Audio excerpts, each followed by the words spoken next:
Many of you might have tried to diet or know someone who has. Dieting is not easy. All diets fail and all diets work. But what if we could lose the weight without following any diet? My name is Faiza Kalam.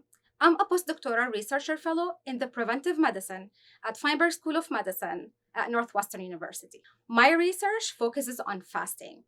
Fasting is not a fad diet. It has a rich history for thousands of years and has been practiced by various cultures and religions. It holds religious significance in Islam, Christianity, Judaism, and many other religions.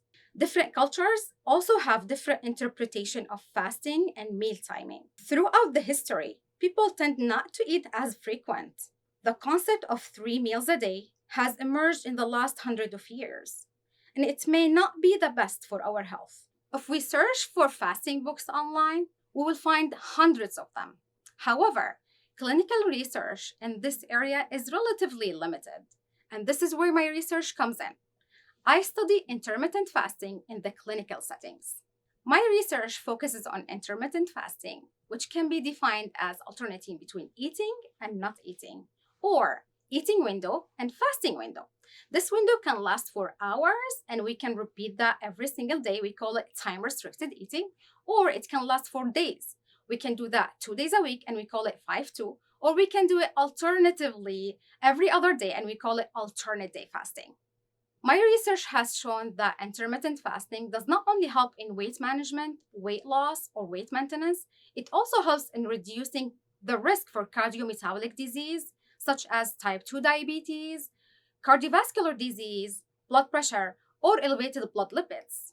Unlike traditional diets that requires changing carbohydrate content, fat content, or protein content of any diet, doing meal planning, shopping, and doing some financial cost, in intermittent fasting, we only have to watch one thing: the clock.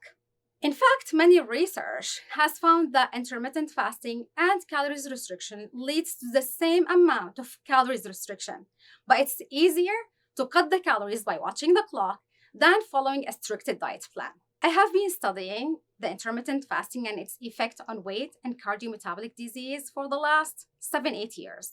But fasting might have benefits beyond weight control and disease prevention. I began exploring in my new research applying intermittent fasting in patients who are going under chemotherapy and see if the fasting can help them experience less side effects of the chemotherapy. We will enroll in my research women who have ovarian and uterus cancer, and they will start doing the fasting after their cancer surgery and before, during, and after their chemo sessions.